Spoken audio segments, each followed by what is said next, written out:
सबसे पहली बात तो ये हम समझते हैं कि अगर हम एक सुख शांतिमय समाज की स्थापना करना चाहते हैं तो हमारे भारत की जो प्राचीन जीवन दर्शन है, जो खट दर्शन है, जो भारत की आध्यात्म निधि है, जो स्पिरिचुअल विजडम है, उसके अनुसार ये एक सुदृढ़ मान्यता है कि मनुष्य के कर्म का ही फल उसको सुख और दुख के रूप में मिलता है। अगर मनुष्य के कर्म श्रेष्ठ हों तो उसको सुख मिलेगा, मनुष्य के कर्म अगर श्रेष्ठ ना हो तो उसको दुख प्राप्त होगा, अगर उसके कर्म विकर्म हो या कुकर्म हो। तो इसलिए पहली तो ये बात निश्चित है कि जब तक ये मनुष्य कर्मों की सीढ़ी से उतरकर इस पतन की अवस्था को आया है और इस कर्मों की सीढ़ी पर चढ़कर ये सुख और शांति में अवस्था को प्राप्त होगा, तो ये एक निश्चित सत्य है, ये एक अटल सत्य है, ये एक शाश्वत सत्य है, एक सार्वभौम सार्वमान्य सत्य है कि अगर हम फिर से सुख शांतिमय समाज की स्थापना करना चाहते हैं तो पहली बात यह है कि मनुष्य के कर्मों को अच्छा किया जाए। जो दूसरा प्रश्न था कि जो धार्मिक संस्थाएं हैं, जो वरिष्ठ धर्माचार्य या धर्माधिकारी हैं, वो किस प्रकार से योगदान दे सकते हैं। हम ये समझते हैं कि आज जो संसार में सबसे बड़ा महत्वपूर्ण योगदान है वो धर्म आचार्यों और वरिष्ठ धर्माधिकारियों का ही हो सकता है, क्योंकि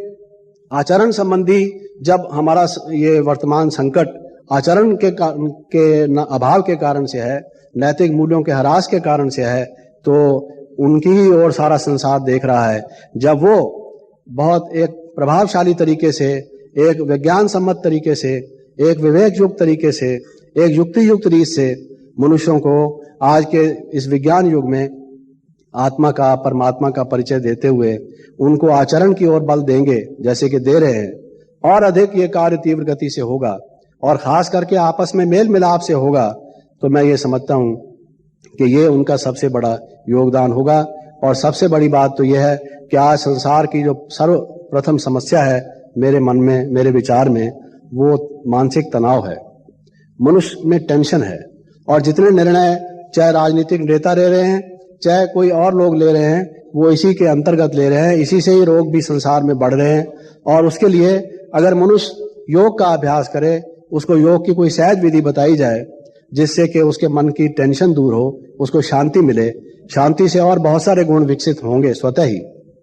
उनका संबंध है उनसे। तो मैं समझता हूं कि ये सबसे बड़ी बात होगी कि योग का प्रचार हो, योग की शिक्षा दी जाए, मनुष्य को योगी बनाया जाए। ये ना सोचा जाए कि योगी लोग तो केवल कंदराओं में, गुफाओं में रहते हैं, जंगलों में रहते हैं, ये संसारिक लोग क्या योग करेंगे, बल्कि आज उनको सबसे ज्यादा योग की आवश्यकता है, क्योंकि सबसे ज्यादा मानसिक तनाव घर घर में, एक परिवारजनों में है, उनको इस चीज की आवश्यकता है, उन्हें एक ऐसी सहज विधि बताई जाए।